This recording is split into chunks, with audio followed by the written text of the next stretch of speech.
Hi, this is Mrs. Ziegler, and I'm going to go through the slope and velocity notes that we did in class. All right, so the first thing is the question asks, what is so important about the slope of a position graph? Well, we need to know the equation for slope. So slope, we know, is rise over run. So looking at a graph, we need to know 2 points.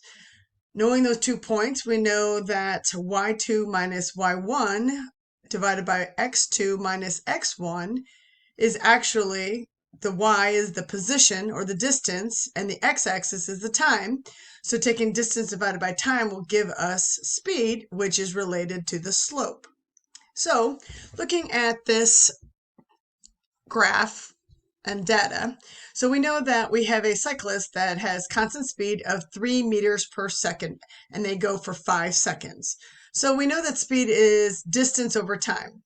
So what that means is 3 meters per second means, or 3 slash m slash s means that the object moved 3 meters over 1 second. So looking at this table, we know that in 1 second, the cyclists move 3 meters. So I'm going to plot that point. Then we know that after 2 seconds, they've moved 6 meters. So I plot that point. Then I have 3 seconds go to 9 meters. 4 seconds, they're at 12 meters.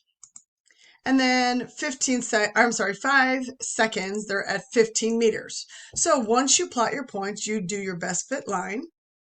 Okay.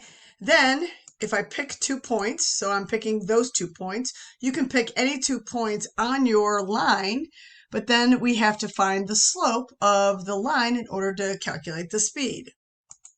So again, we know that slope is rise over run, and those are the 2 points that I picked. Remember that the first number given is always your x, the second one is your y.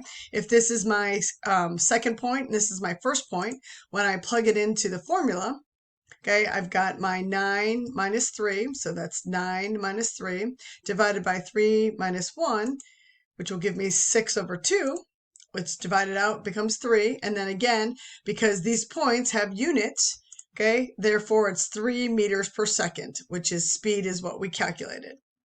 Okay, so in your note sheet, you should answer the last question. So now the back sheet of our note sheet is notes for graphs of motion.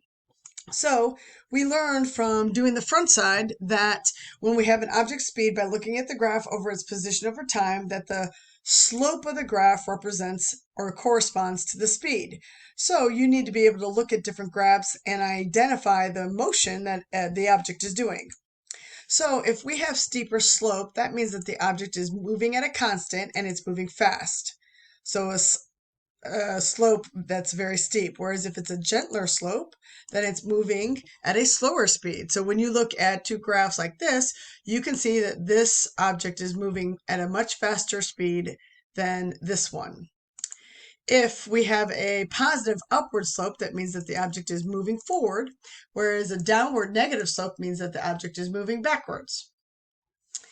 When we have a flat slope, that means that there's no motion, because if this is time, over time, the position is not changing. So therefore, no motion has occurred.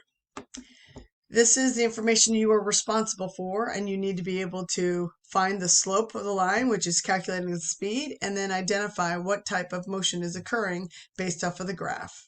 If you have any questions, please make sure you reach out.